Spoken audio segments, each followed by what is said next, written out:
Bismillahirrahmanirrahim. Assalamualaikum warahmatullahi wabarakatuh. Perkenalkan, nama saya Wahid Diryono, NIM 2021-150-055 dari Prodi Teknik Informatika,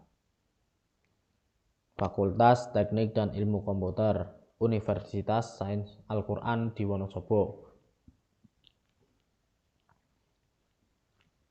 Pada kesempatan kali ini, saya akan menjelaskan tentang ulumul Quran, yaitu yang bermateri kodifikasi Al-Quran. Baiklah, saya mulai pembahasannya. Pengertian kodifikasi Al-Quran. Yang dimaksud dengan kodifikasi Al-Quran adalah proses pemeliharaan, penulisan, pengumpulan, dan percetakan Al-Quran sejak masa Nabi Muhammad SAW sampai sekarang. Dan adapun tujuan kodifikasi Al-Quran yaitu menyatukan umat Islam yang berselisih dalam masalah qiraah atau bacaan. Sebab dengan satu kaidah atau dengan metode bacaan yang sama, maka tidak akan terjadi selisih perbedaan bacaan dan meminimalisasi pertentangan antar umat. Periodisasi penulisan Al-Quran dibagi menjadi 3, yaitu 1. Periode Rasulullah SAW, 2. Periode Abu Bakar As-Siddiq radhiyallahu anhu, 3. Periode Utsman bin Affan. Periode Rasulullah. Pada periode Rasulullah SAW, Al-Quran dijaga dan dihafal oleh para sahabat di dalam hati, serta ditulis pada lembaran-lembaran agar yang ditulis dan dihafal dapat disuarakan atau diucapkan. Banyak di antara para sahabat yang telah menghafal Al-Quran. Hal ini karena Rasulullah telah membakar semangat mereka untuk menghafal Al-Quran. Inilah yang menggambarkan bahwa ciri umat Nabi Muhammad SAW adalah penghafal kitab suci Al-Quran dalam hati mereka.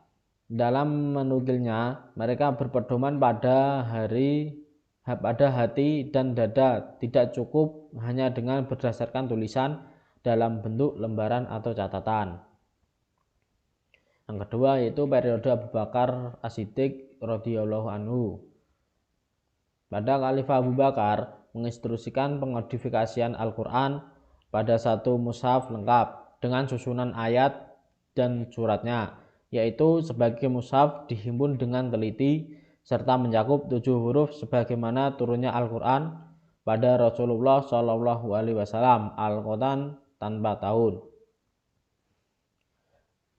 Periode Utsman bin Affan. Pada periode Utsman bin Affan memerintahkan untuk menjalin dan menyatukan Al-Quran menjadi mushaf yang jumlahnya ada 6 dan membakar setiap naskah selain mushaf. Adapun tulisan yang dipakai oleh panitia yang dibentuk Utsman untuk menyalin mushaf adalah berpegang pada ras al-anbat tanpa harokat atau sahal tanda baca dan nukot titik sebagai pembeda huruf.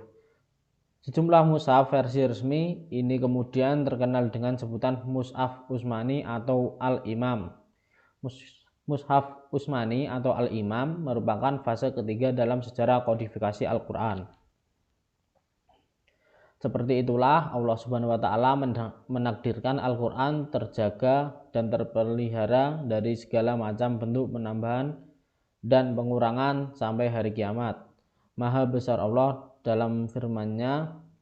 Allah Subhanahu wa Ta'ala berfirman, "Inna nahnu nazzalna dzikra wa inna lahu lahafidun." Sesungguhnya kamilah yang menurunkan Al-Quran dan pasti kami pula yang memelihara. Quran Surat Al-Hijr ayat 9. Terima kasih. Itu saja yang dapat saya sampaikan. Mohon maaf jika ada kesalahan atau tutur kata yang kurang berkenan di hati Anda. Suminten ketiban jendela cekap semanten atau kawula. Wassalamualaikum warahmatullahi wabarakatuh.